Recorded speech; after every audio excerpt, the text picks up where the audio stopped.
Next position है हमारा ये वाला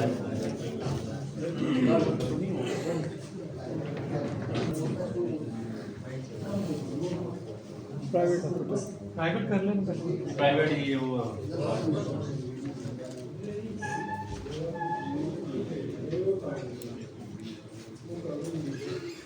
नेक्स्ट जो ऑनलाइन फंक्शन है वो ये है, अगर आप टेंडर में कहीं जाते हैं गवर्नमेंट का जो गवर्नमेंट सप्लाईज होती हैं आर्मी का हो या पोल्यूशन या सेंट्रल कोई भी हॉस्पिटल है उसका जो आपने अप्लाई करना होता है वो बेसिकली पोर्टल पे आप आएंगे आके अपना अप्लाई करेंगे। ये भी सिंपल एप्लीकेशन है। जो भी एप्लीकेंट होगा सीओ अपना इस पर्सन को अपनी डिटेल ऐड करेगा।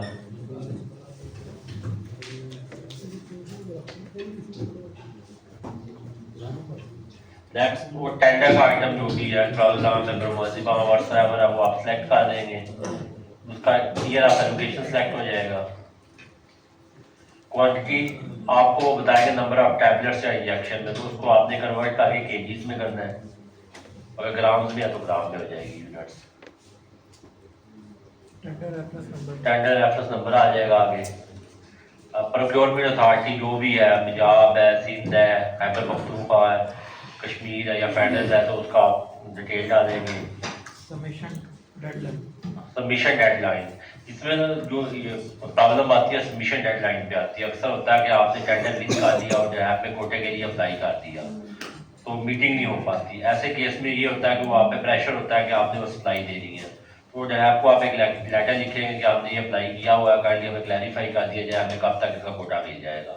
तो जो है आप उसमें अपनी जो टेंटेटिव टाइमलाइन है वो शेयर कर देंगे, वही आप उस पर प्योरिंग एजेंसी है जो अथॉरिटी होगी उसको आप जमा करा देंगे, तो उससे ये आप पे जो प्रेशर होता है वो कम हो जाता है उसमें, क्योंकि डुअल स्टेप होता है। सेकेंडली ये है टेंडर में हम रिक्वेस्ट भी की थी उनसे, स्पेशली ये जो बिग एजेंसीज है गवर्नमेंट की कि जो कंट्रोल सब्सटेंसेस अगर कोटा बेस पे अगर उन्होंने आना है तो उनको रिलैक्सेशन थोड़ी सी दी जाए, क्योंकि कोटा जब एलोकेट होगा फिर बोर्ड होगा फिर बनेगा फिर सप्लाई होगा ना, तो उसमें रिक्वेस्ट की है, होपफुली वो भी इंटरटेन नेक्स्ट ईयर से होगा। अच्छा सर, ये आपने हॉस्पिटल्स का कहा है ना कि हॉस्पिटल्स हों वो कोई एमसीसी एमएसडी जो गवर्नमेंट का पूरे प्रोविंस का वो टेंडर होता है वो विन करते हैं, उसके लिए क्या होगा? उसमें सर आपका वो जो सेंटर जो आपको अवार्ड करेगा उसको लेटर लिखेंगे।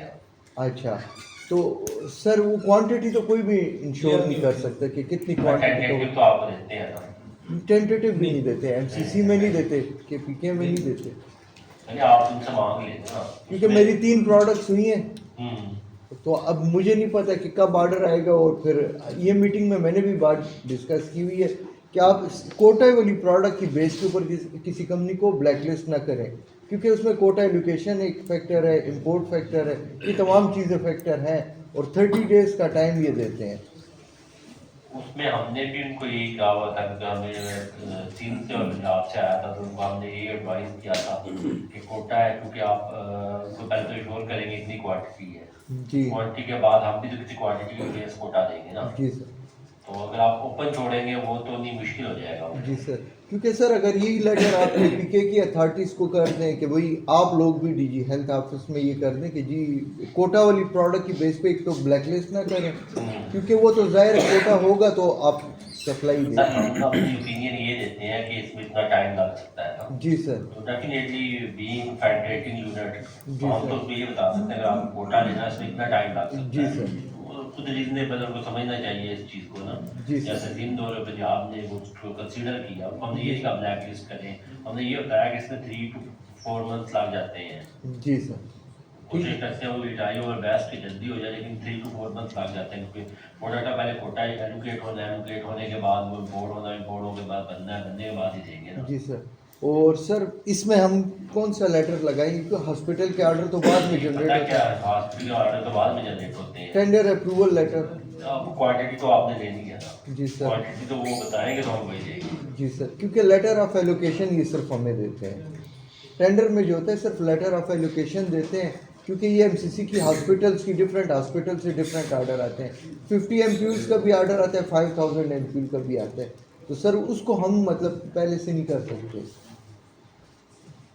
तो सर इसमें मेरी सजेशन होगी कि आप मैन्युफैक्चरर जितने भी आप उनसे मीटिंग करें, जी सर। उनको बताएं प्रोसीजर ये है, जो आपको कोटा मिलता है वो प्राइवेट मार्केट के लिए मिलता है, गवर्नमेंट का कोटा रहता है, कोई एप्लीकेशन का डोमेन दिखाएं, जी सर। उससे कहीं हम इससे आगे अप्लाई नहीं कर सकते जब आप हमें टेंटेटिव क्वांटिटी नहीं देंगे।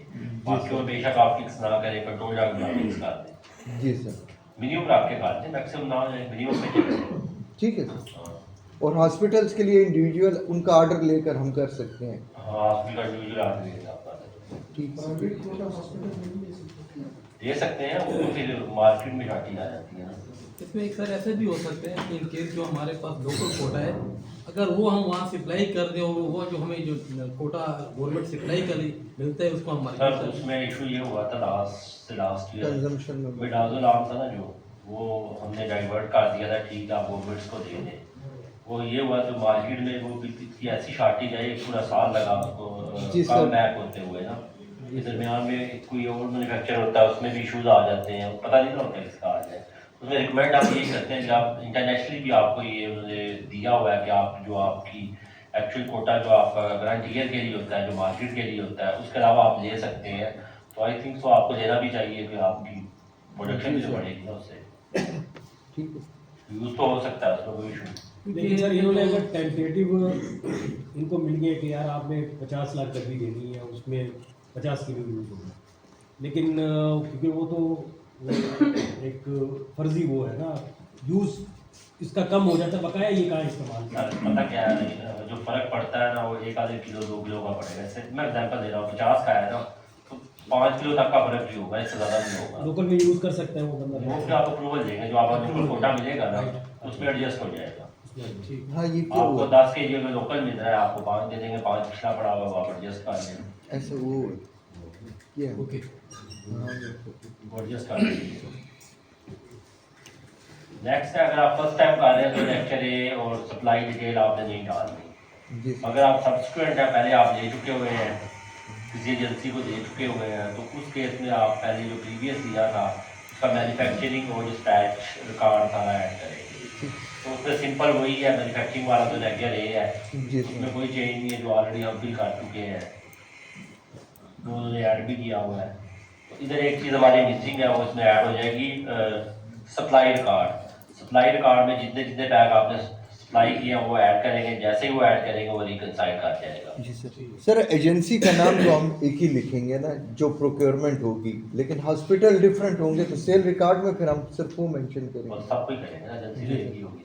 जी सर। ठीक। सेल डिस्पैच रिकॉर्ड होगा, डिस्पैच रिकॉर्ड जो डिस्पैच रिकॉर्ड आप देते हैं, ओरिजिनल होता है वो भी एक दो ही- चीज़ें ओरिजिनल होती हैं, डिस्पैच रिकॉर्ड ओरिजिनल होता है, दूसरा जो पेमेंट ट्रांसफर आपको हुई होती है जी उधर से, सर। अगेन यू एडवाइस, जी जी ये हमें रिक्वायर्ड होता है ना। सर पेमेंट तो हमें 3-3 साल बाद मिलती है, उसका क्या भी आती गारंटी? है वो 3-3 साल बाद आती है। अभी तीन साल बाद भी देंगे सर कोई। अच्छा ठीक। पैसे भी होते हैं।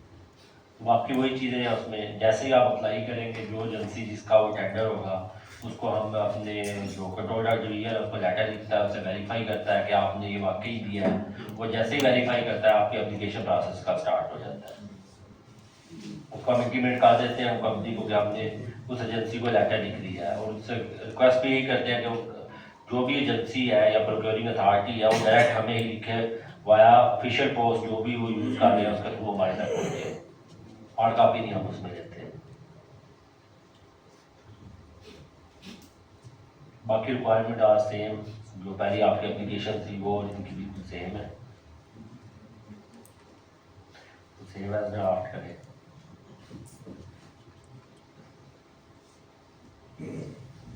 इसको व्यू कर लेते, प्रिंट लेना चाहते हैं तो आपका प्रिंट भी लिया जा सकता है, तो सारी डिटेल आपके पास होगी।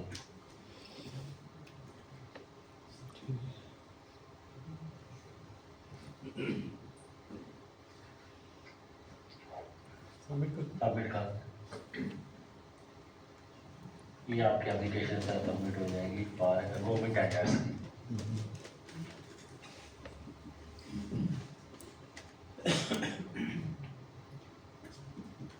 नेक्स्ट एप्लीकेशन डिस्ट्रक्शन एप्लीकेशन है, जो आपकी कंट्रोल ऑफ स्टॉक से किसी भी चीज़ से एक्सपायर हो जाती हैं, डैमेज हो जाती हैं, तो मटीरियल सब स्टैंडर्ड हो जाता है क्वालिटी की बेस पे, उसकी जो एप्लीकेशन है वो इधर डाल देंगे आप। इसमें जो एप्लीकेशन है, एक अगर मान लीजिए प्रादोलाम है, उसकी एपीआई और फिनिश की एक हो सकती है। ब्रोमेज़िपाम है, उसकी भी एपीआई और फिनिश जितनी भी स्टेम्स हो, जितनी उन सब की एक हो सकती है। इसकी डिटेल है नीचे, उसी तरह आप डिटेल मैनेजमेंट की डालेंगे जो रिक्वेस्ट कर दी है।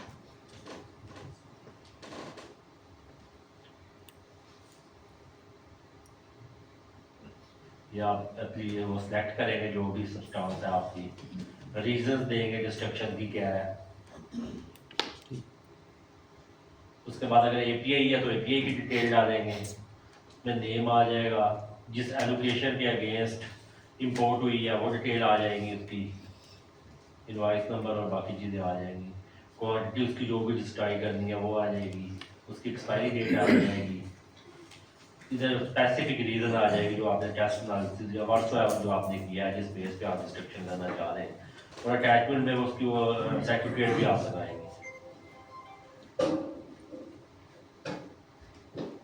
नेक्स्ट है फिनिश प्रोडक्ट है, अल्ब्राडोलाम भी था, उसके फिनिश प्रोडक्ट भी हैं, तो वो आप फिनिश प्रोडक्ट उसका जो भी आपका ऐड हुआ होगा उसको सेलेक्ट कर लेंगे, बैच नंबर बाकी चीज़ें लगाएंगे, इसकी मैन्युफैक्चरिंग डेट, इसकी जो इनवॉइस नंबर का आगे जिक्र कर रहे थे, जिस इनवॉइस नंबर के अगेंस्ट अगर एक्सपायर है, आपने भेजी हुई है और रिटर्न हुई है, तो वो आप उसकी डिटेल डाल देंगे, एक्सपायरी डेट और रीज़न है, रीज़न क्या थी वो आप इधर। ये क्वांटिटी इन पैक्स है कि केजी है सर? पैक्स में फिनिश है ना, ये पैक्स में।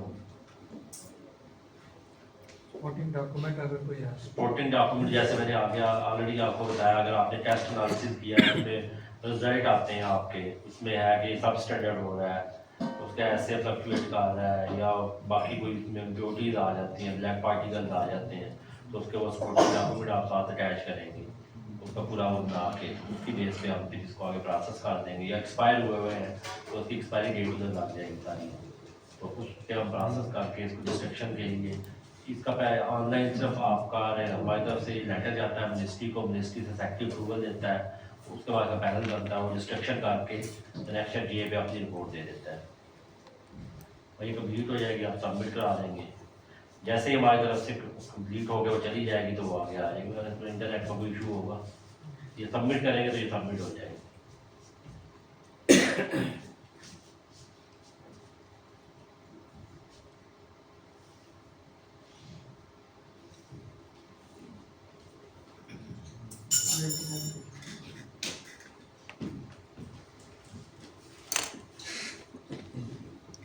सर इसमें एक क्वेश्चन था मेरा, हम लोग जब मैन्युफैक्चरिंग करते हैं प्रोग्राम की फ़र्ज़ करें मशीन में या कुछ पाउडर वगैरह लेफ्ट हो जाए तो उसका क्या करेंगे डिस्ट्रक्शन का? सर अगर 5% से कम है जी, तो उसको आप अपना इंटरनल जो बेसिकली जो भी कंपनी होती है ना, उसका इंटरनल सिक्योरिटी एसओपी होता है आपका कंट्रोल का, जी, उसमें एक एसओपी जनरेट करते हैं जो वेस्टेज होती है, जिसको हम लीड लॉस कहते हैं, उसकी डिस्ट्रक्शन का वो बनाया होता है आपने। अगर रीप्रोसेस हो सकता है तो रीप्रोसेस कर देगा, अगर नहीं होता तो उसका जो डिस्ट्रक्शन का बनाएंगे आप मैनुअल बनाएंगे तो उसका कर देंगे। 5% से अगर लेस है, अगर 5 से ज़्यादा है फिर नहीं आप करना है, फिर आप उधर से अप्रूवल देंगे। ठीक है।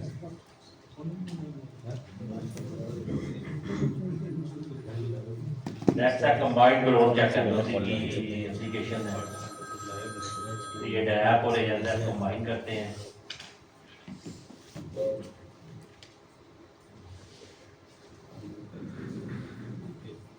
इसमें एक चीज़ बड़ी इंपॉर्टेंट है, अगर आप फर्स्ट टाइम आ रहे हैं तो डिटेल सिंपल आपने अपनी मैनेजमेंट की देनी है, अगर सब्सिक्वेंट में आ रहे हैं चेंज ऑफ मैनेजमेंट होती है तो आपने दोनों अटैच करनी है, प्रीवियस भी और करंट भी, ताकि जो आपकी प्रीवियस एप्लीकेशन है उससे अटैच करके हम उसको मैच कर देंगे सेम थी, क्योंकि ये फाइल जाती होती है मिनिस्ट्री आगे एंड को भेजनी होती है, उधर पर बहुत सारी कंपनियां तंग होती हैं, बाद में वो भी तंग भी करते हैं कि जी आपने इतनी देर बाद क्यों की, दरमियान में 2 मैनेजमेंट चेंज हो चुकी हुई है, आपने क्यों नहीं की, तो उसमें बड़े इश्यूज आते हैं। तो इसलिए जैसे ही आपकी मैनेजमेंट चेंज हो तो फौरन आप इसको इधर अप्लाई कर दें, उसकी बेस पे कोटा नहीं रुकेगा। अक्सर लोग डर जाते हैं ना कि नहीं कोटा ना रुक जाए, कोटा नहीं हम रोकते उस बेस पे।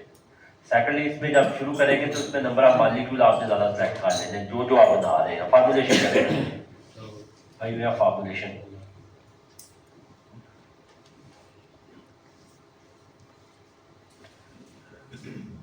ये अभी उन्होंने अल्ट्रालाम सेलेक्ट किया, इसमें से आप अपने ब्रांड टिक करते जाएंगे जो जो बना रहे हैं। अब एक और मॉलिक्यूल सेलेक्ट करें, इसमें ऐड कर दें आपका कोई ब्यूप्रिनाफ्रीन है तो वो ऐड करेंगे, नीचे ब्यूप्रिनाफ्रीन भी आ जाएगा। इसी तरह आप पीछे से ऐड करते जाएंगे और इधर सेलेक्ट करते जाएंगे। जितने भी आपके मॉलिक्यूल रजिस्टर्ड है उनकी डिटेल हमारे पास आ जाएगी सिंगल पेजर पे, क्योंकि इसका प्रिंट लेके इसको हमने आगे भेजना होता है। ये जो ग्रोथ चेक की एप्लीकेशन है इसमें हार्ड कापियाँ भी आएंगी, क्योंकि ये एप्लीकेशन प्रोसेस होनी है टूवर्ड्स मिनिस्ट्री। आपकी इधर से जैसे ही प्रोसेस हो जाएगी आपको इंटीमेशन चली जाएगी, आपने एक कापी 2 कापियाँ हार्ड हमें भेजनी है ताकि वो मिनिस्ट्री को हम भेज देंगे।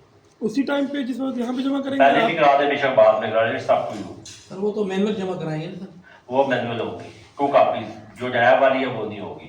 डैब वाली तो आपके पास ऑनलाइन सिस्टम पे आ जाएगी ना, क्योंकि उनको टाइम अभी उनका इंस्पेक्टर होता है लेके जाता है, उनकी वेरिफिकेशन होती हैं और कंसर्न में थानों उनके जो होते हैं थाने होते हैं उधर से वो वेरीफाई करते हैं। वो उन्होंने कहा था कि हमें हार्ड देनी है।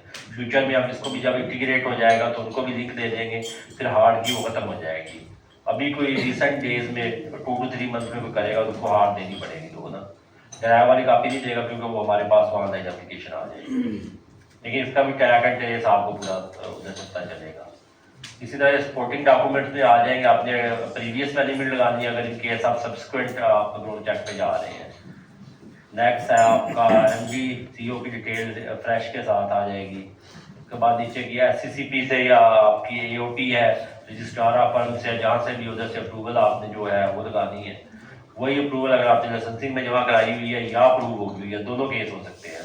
अगर अप्रूव हुई है तो अप्रूवल लगा देनी, अगर अप्लाई किया हुआ तो अप्लाई की उसकी रिसिप्ट लगा देनी। नेक्स्ट टेक्निकल पर्सन जो लाइसेंसिंग अप्रूव करता है वो आपने अटैच करने हैं। ऑथराइज्ड डिस्ट्रीब्यूटर वो पीछे से ही आपने सेलेक्ट किए होंगे, इधर भी वही सिलेक्ट हो जाएंगे। लेकिन इधर अभी शुरू में पहली 1-2 एप्लीकेशन जो इस साल होंगी ना उसमें आप ये हार्ड भी देंगे, अटैच करेंगे साथ ना। ये सीएनएस एक्ट की जो अंडरटेकिंग हम लेते हैं कि वो किसी केस में इन्वॉल्व नहीं है, कन्विक्टेड नहीं है या अंडर ट्रायल है, वो वाली साथ लग जाएगी। ये डीएमएल और रजिस्ट्रेशन लेटर्स आ जाएंगे, उनको आपने अटैच करना है। ये फर्स्ट टाइम एक्सरसाइज होगी, नेक्स्ट टाइम से ये हमारे पास डाटा बिल्ट इन हो जाएगा तो आपको बार बार ऐड करने की जरूरत नहीं पड़ेगी।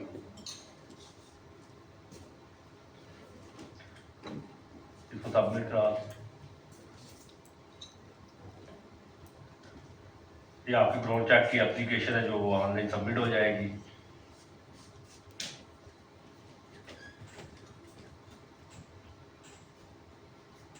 नेक्स्ट है मिसलीनियस फंक्शन। मिसलीनियस फंक्शन जो है जितने कंट्रोल जॉब्स के हैं, आपने कोई स्टेबिलिटी के लिए मंगवाना है, रेफरेंस स्टैंडर्ड मंगवाना है, वर्किंग स्टैंडर्ड मंगवाना है, तो वो सारे इसमें कवर होंगे। इसमें सब खोलिएगा आगे।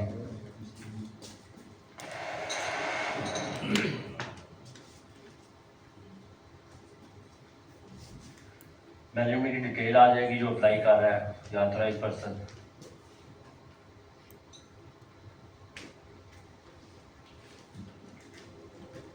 इसमें हम सबसे पहले सब्सटेंस सेलेक्ट करेंगे। आपको अल्ट्राजोलाम से रिलेटेड कोई है तो सिलेक्ट कर लेंगे। रेफरेंस के लिए सपोज उसकी क्वांटिटी है 100 मिलीग्राम करें, केजी को चेंज कर दें, केजी को चेंज कर दें। ये इसको ना हम केजी, ग्राम और मिलीग्राम तीनों में इसको देंगे। नेक्स्ट इसको चेंज कर देंगे। इनमें आगे देखेंगे फंक्शंस आ रहे हैं, रिसर्च के लिए है, ट्रेनिंग के लिए है, अदर्स है, स्टेबिलिटी स्टडीज है, रेफरेंस स्टैंडर्ड है, आप इसमें सेलेक्ट कर देंगे। अगर इसमें फॉल करता है तो ठीक है, अगर इसमें कोई आप पर्पज है आपका वो फॉल नहीं करता तो आप अदर्स में चले जाएंगे, अदर्स डालेंगे इधर। इसका सब्जेक्ट आप लिख देंगे कि स्टेबिलिटी के लिए हमें चाहिए। स्टेबिलिटी के लिए अगर आप मंगवाते हैं, जैसे कि रजिस्ट्रेशन में भी लेटर लिखा तो उस लेटर की लाइट में जो उन्होंने क्राइटेरिया ले डाउन किया तो उसी की अकॉर्डिंग करेंगे, उसी को हम प्रोसेस करेंगे। उससे ज़्यादा क्वांटिटी होगी वो हम प्रोसेस नहीं करेंगे। उसके जो सपोर्टिंग डॉक्यूमेंट्स हैं आप वो अटैच कर देंगे। कोई भी एडिशनल डॉक्यूमेंट्स होंगे वो आप उसमें अटैच कर सकते हैं। फर्दर भी ये जैसे ही आप अटैच करेंगे फर्दर बात खुलती जाएगी। इसी तरह R&D के लिए या रेफरेंस स्टैंडर्ड्स के लिए हर मालिक्यूल की अलग-अलग एप्लीकेशन होगी।